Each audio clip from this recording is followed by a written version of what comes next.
You're not after the bubbles of bliss that Dostoevsky described in Notes from Underground. We're built to contend with the world. We're built to contend with reality. You want a challenge, and the best way that you can take on a challenge, because a challenge fortifies you. So you don't want to be secure, you want to be strong. And you get strong by taking on optimal challenges. And so you lay out your destiny in the world, and you take the slings and arrows of fate, and you make yourself stronger while you're doing so. And you might fail, and fortune might do you in, but it's your best bet. And people that have extracted unbelievable successes out of catastrophic failures. And I'm not saying that in a naive way. I know perfectly well what happens to people. You're doing fine in life, and then you get cancer, and then 6 months later you're dead. And all the heroism in the world isn't going to save you at that point. But that's not the point. That's not the point. Life is bounded by mortality. But that doesn't mean that you don't get out there and contend, and you develop by contending, and you minimize the net amount of suffering in the world. And that's something, man. That's something to do. Take yourself and you put yourself in a new environment. New genes turn on in your nervous system. They encode for new proteins. And so you're full of biological potential that won't be realized unless you move yourself around in the world into different challenging circumstances, and that'll turn on different circuits. So it's not merely that you're incorporating information from the outside world in the constructivist sense. It's that by exposing yourself to different environments, you put different physiological demands on yourself all the way down to the genetic level, and that manifests new elements of you. And so one of the things that happens to people, and this is a very common cultural notion, is that you should go on a pilgrimage at some point to somewhere central, and that would be, say, like the Rock in the Pride Rock in The Lion King, because you take yourself out of your dopey little village, and that's just the little bounded you that everyone knows and that isn't very expanded, and then you go somewhere dark and dangerous to the central place, and while you do that, you have adventures, and they toughen you and pull more out of you, like partly because you're becoming informed, which means information. It means you're becoming more organized at every level of analysis, but there's also more of you too. Look, and you know this, you're useless. You know nothing. You haven't got started. You've got 60 years to put yourself together, and God only knows what you could become. And that message is so much more, it's so funny because it's such an attack, but it's so positive. Because there's faith there in the potential that makes up the person, rather than the miserable actuality that happens to be manifesting itself at the moment. And young people respond extraordinarily well to that, because, and you know that if you're a parent and you love your child, your son, your daughter, what you're trying to foster is the best in them. You want that to manifest itself across the course of their life. You want them to become continually more than they are, to see what they could be. And I think that's part of the great message of the West, is that's the ethical requirement of individual being in the proper sense, is to constantly note that you're not what you could be, to take responsibility for that, and to commit yourself, like body and soul, to the attainment of that ideal. You can look at that pessimism that constitutes, let's say, the core of what, I think it's the core religious message, really, is the tragic nature of the world, the reality of suffering. It's part of the core religious message. But what emerges out of that, properly conceptualized, is a remarkable appreciation for what human beings are capable of. Like, we are unbelievably resilient and able creatures, and we do not have any conception of our upper limits. You'll discover a little bit more about your potential as you discover who you are, especially the darker parts of yourself, because then you discover your potential for mayhem. There's some real utility in that. The discovery that you're dangerous. It's such a useful discovery. It's actually something that strengthens you, because the first thing that a realization like that can in fact produce is the ambition to incorporate that danger into a higher order personality, that dangerousness into a higher order personality, and that can make you implacable. That can make you someone who can say no when you need to say no. That can make you someone who won't avoid necessary conflict. And so that's unbelievably useful. When you're moving through life and you have a plan or a dream and it shatters, someone dies or a relationship breaks apart, or you have a terrible upset in your career, or you become ill in some unexpected way, then everything around you falls apart and you plunge into a chaotic underworld. The belly of the whale. That's exactly right. Yes, exactly that. And then maybe you stay there because it isn't necessarily the case that people get out. People die. People are in despair permanently. But frequently, something tragic and terrible befalls you, and you fall apart, and you learn something profound as a consequence, and you put yourself back together, and when you come back out, you're more than you were when you went in. And that's happening at a small scale. Every time you learn something, if you ever really learn something, it's usually painful. It usually means that you have to recognize that you're wrong in some important way. You have to let that part of you that's wrong die, and then you have to let a new part of you. Okay, so the self, imagine that you undergo a series of transformations in your life. There are collapses into the chaotic underworld, and then many resurrections. That happens continually, and that's what molds your character. Assume that the person that you're listening to knows something you don't. Well, they do. The person you're listening to knows some things you don't. You can be sure of that. Now, whether or not you can get to them is a different matter, but if you do get to them, it's a real deal for you. That's why you want to listen to the other person's arguments, is because you're not everything you could be. You don't know the pathway forward with as much clarity as you could. And it's possible. This is one of the wonderful things that I've had the privilege of experiencing as a clinician. Because people, it's like I live inside a Dostoevsky novel as a clinician. People come in and they tell me about their lives, and I listen to them, and they tell me things that are just absolutely beyond belief, And I learn from my clients constantly. They're telling me honestly about their experience. They tell me things they wouldn't tell anyone else because I actually listen to them. But part of the reason I listen is because I'm desperate to listen. It's like there's a possibility I'm going to do something stupid in the next 5 years that's going to be like fatal. And there's some small possibility that if we have a decent discussion, that you'll tell me something that will eliminate some of my blindness so that I don't have to fall into that particular pit. And if you have a good sensitivity for the depth of the pit, then you're pretty bloody motivated to avoid it.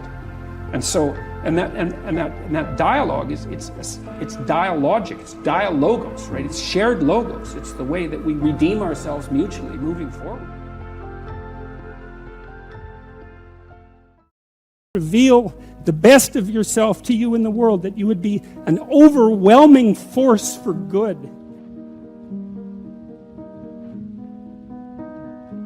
When I was a teenager, I did, God, if I had to write a book about the stupid things I did when I was a teenager, it'd be a very thick book.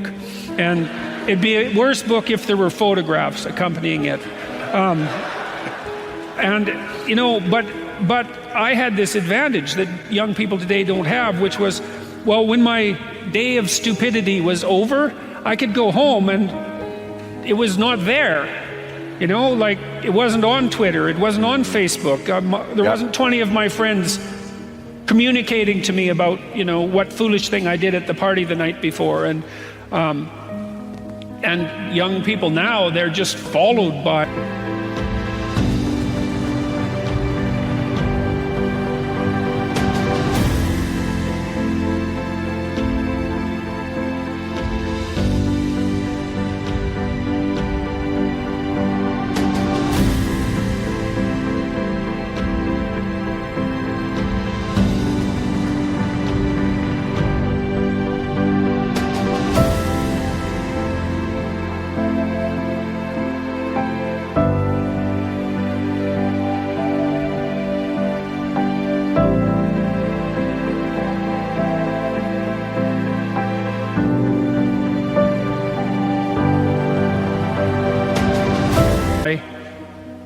paparazzi, essentially, constantly, and I've watched that with the young teenage daughters of many of my friends, because my kids were a little too old for that to actually have happened to them, but God, it's miserable. And we know that there is some relationship between the amount of time people use Facebook, for example, and their mental health, which means the more they use Facebook, the more depressed they are. And it might be that the depression is driving the Facebook use, but the causal pathway seems to be the other way around, which is, it's just playing that unbelievably exposed social game. That's hard on people. And these aren't trivial technologies, I mean, they're transforming the way we communicate with one another, and they're completely uncontrolled experiments. We have no idea what the medium or long-term consequences are going to be, and we'll never find out either, because of course the communication landscape changes so quickly that by the time you get adapted to one communication technology, another one has come along that's even more confusing that you now have to master. And so, well, that's why it's necessary for everyone to develop their own modicum of wisdom, I believe, because I don't know how else we're going to be able to deal with this technological transformation that's going to is already coming across us like a tidal wave. And you ain't seen nothing yet. The people in Silicon Valley have plans that, well, that make you think that the whole place should probably be bombed just for the safety of the rest of us, because there's tremendous danger in that rapid acceleration of machine intelligence, and we have absolutely no idea where that's headed. So, and maybe it'll be great. It's possible that it'll be great, but power cuts both ways. So hopefully we can control it with our wisdom, and that's pretty much up to each of you to put your lives together so you can make good decisions. You can learn to kind of watch yourself like you're watching a stranger, but you have to adopt a position. It's a position of radical humility, I would say. Both humility in two senses. So one sense would be the humility of recognizing your ignorance. So you have to understand that you don't know who you are. And that's not easy to understand because you think you know. But then, you remember you can't control yourself very well. You're not very disciplined. You're full of flaws. Maybe you don't know yourself as well as you think. But it's hard to get low enough to understand how deeply it is the case that you are ignorant about who you are. Now, there's an upside to that too, which also is that you're also ignorant about who you could be. And so the discovery of that, is some reward for the horror of determining who you actually are. So one of the things I've been talking to my audiences about is the relationship between responsibility and meaning, which is, what would you say? It's a constant refrain in the book. It's one of its underlying messages, let's say, or themes is a better way of thinking about it. If you start with the presumption that there's a baseline of suffering in life and that can be exaggerated as a consequence of human failing, as a consequence of malevolence and betrayal and self-betrayal and deceit and all those things that we do to each other and ourselves that we know that aren't good, that amplifies the suffering. That's sort of the baseline against which you have to work. And it's contemplation of that often that makes people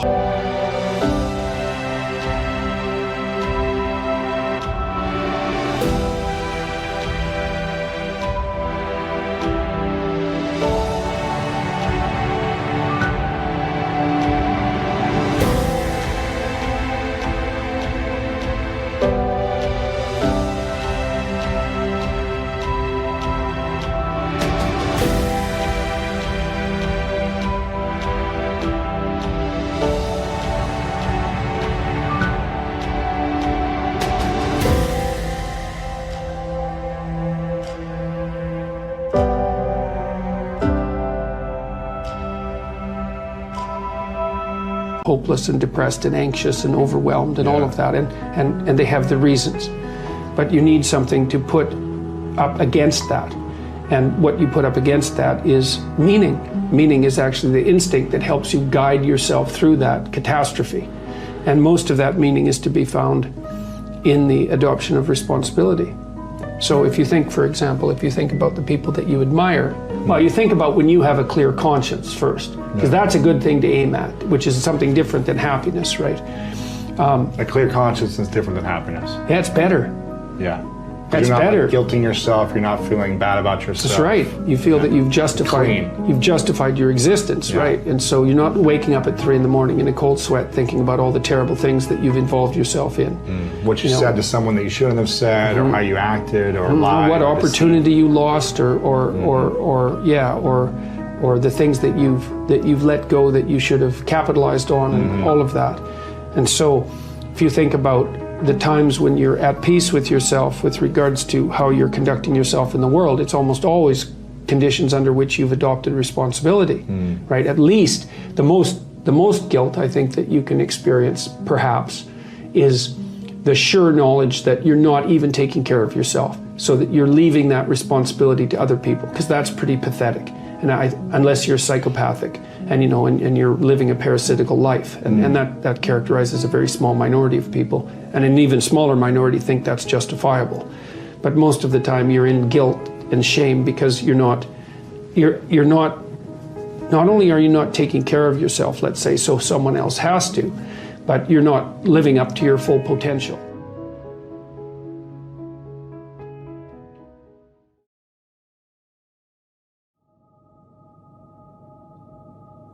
How did I